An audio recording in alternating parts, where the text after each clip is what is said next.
నమస్తే SF7 TV news కి స్వాగతం. శ్రీ హేమాచల లక్ష్మీ నరసింహస్వామి వారి ఆలయాన్ని దర్శించుకున్న మాజీ డీజీపీ గోపీనాథ్ రెడ్డి దంపతులు. మల్లూరు శ్రీ హేమాచల లక్ష్మీ నరసింహస్వామి వారిని శనివారం తెలంగాణ మాజీ డీజీపీ గోపీనాథ్ రెడ్డి దంపతులు దర్శించుకున్నారు. ముందుగా ఆలయ సంప్రదాయం ప్రకారం ఆలయ అర్చకులు, కార్యనిర్వహణాధికారి ఆర్ మహేష్, దేవస్థానం మాజీ రెన్యువలేషన్ కమిటీ చైర్మన్ సురేష్లు స్వాగతం పలికారు. అనంతరం గర్భగుడిలో స్వామివారికి వారి పేరు మీద అర్చన చేసి స్వామివారి విశిష్టత వివరించి శేషవస్త్రాలు, తీర్థప్రసాదాలు అందజేశారు. ఈ కార్యక్రమంలో దేవస్థానం కార్యనిర్వహణాధికారి, ఆలయ అర్చకులు, మంగపేట, ఏటూరి నాగారం ఎస్ఐలు మరియు పోలీస్ సిబ్బంది, ఆలయ సిబ్బంది పాల్గొన్నారు. Reporting SF7 TV news reporter Mulugu Eturi Nagaram division reporter Nallaboina Laxman Dora. మానవ దేహం ఎలా ఉంటుందో స్వామివారి శరీరం కూడా మెత్తగా, మృదువుగా, సున్నితంగా ఉండడం ఇక్కడ స్వామివారి యొక్క విశేషం.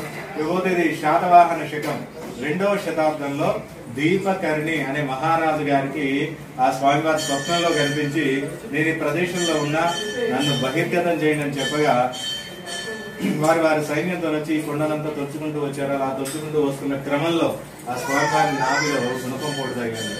ఎప్పుడైతే స్వామివారి నాభిలో గుణపం పొడి తగిలిందో అప్పుడు స్వామివారి బాధకి అరిచి అరవగానే కొండంతా బయలుపడిపోయి ఇక్కడ స్వామివారి స్వయంభుగా బహిర్గతం అవడం విశేషం. ఆ దెబ్బ తగిన ప్రదేశం నుంచి గుణపం చేయగా రక్తం ధారలా కారుతూ ఉంది.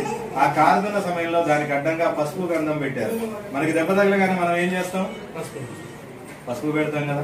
అలాగే స్వామికి ఆ యొక్క నాభి ప్రదేశంలో పసుపు గంధం కలిపిన మిశ్రమాన్ని ఆ యొక్క నాభి ప్రదేశంలో అద్దారైనప్పటికీ కూడా ఆ స్వామివారి ఉపశమనం పొందకపోగా బాధతో అరుస్తున్న స్వామివారిని రాజుగారు అడిగారట, స్వామి మీ యొక్క బాధ నుంచి మీరు విముక్తుని చేయాలి అంటే నేనేం చేయాలో పరిష్కార మార్గం తెలుపమనగా ఆ స్వామివారు సెలవిచ్చింది ఏంటంటే తైలాభిషేకం చేయమని చెప్పారు. తిలతైలం అంటే ఏంటి? నువ్వుల నూనె. నువ్వుల నూనెతో అభిషేకం విష్ణు క్షేత్రాలలో ఎక్కడ కూడా నువ్వుల నూనెతో అభిషేకం చేయరు. మన స్వామివారికి ఇష్టం, ప్రీతికరం. అందుకనే ఇక్కడ స్వామివారికి నువ్వుల నూనెతో వేద పండితుల చేత, ఋషుల చేత ఆ రాజుగారు అభిషేకం చేయించి ఆ స్వామివారి యొక్క బాధ నుంచి ఉపశమనం కలుగజేశారు రాజుగారు. ఎప్పుడైతే ఆ యొక్క బాధ నుంచి స్వామివారు విముక్తుడయ్యారో అప్పుడు లోక కళ్యాణార్థం ఇక్కడ 2 వరాలు ఇవ్వడం జరిగింది. ఆ వరాలు ఏంటంటే దెబ్బ తగిలిన ప్రదేశంలో